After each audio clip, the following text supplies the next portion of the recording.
On Central tonight, power protest. Nearly 60 climate change activists have been arrested after a demonstration at a power station. Tonight, the police are defending their use of dogs to control the protesters.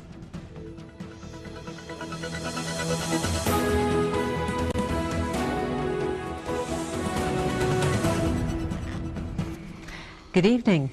Nottinghamshire police say they arrested 57 people during protests at the Ratcliffe-on-Soar power station.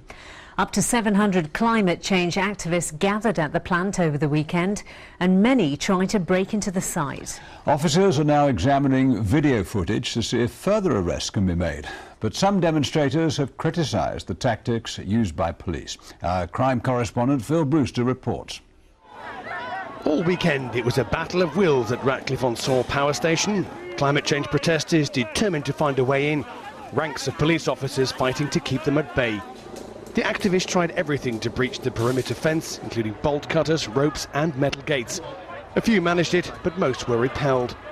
In total, 57 people were arrested and have been charged with a variety of offences, from criminal damage to aggravated trespass. Police are now looking at video footage to identify further individuals they claim caused damage or trespassed on the site, and say they'll make every effort to bring them to justice.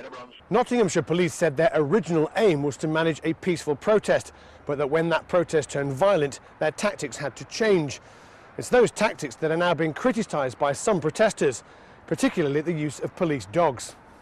This woman claims she'd been bitten on the arm by a police dog while trying to shield a friend near the perimeter fence. But officers say it's a natural consequence of what they described as reckless behaviour by activists. Police dogs bite people, they're there for crowd control, they act as a deterrent, and when people come forward into the dog space then they're likely to get bitten. None of our dogs were off their leashes, and in fact one of our dogs got kicked, and that protester has been arrested for kicking our animal. The whole police operation for the weekend cost more than £500,000. The site's owners, Eon, say they regret the trouble caused and add they are committed to developing a programme of renewable energy.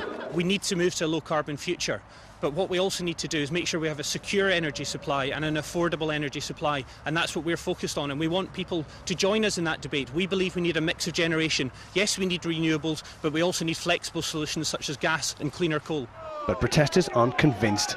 If Eon are going to continue with their so-called energy mix that includes coal and fuels that just can't be part of that sustainable future, then we're going to still be campaigning against them, and we'll come back.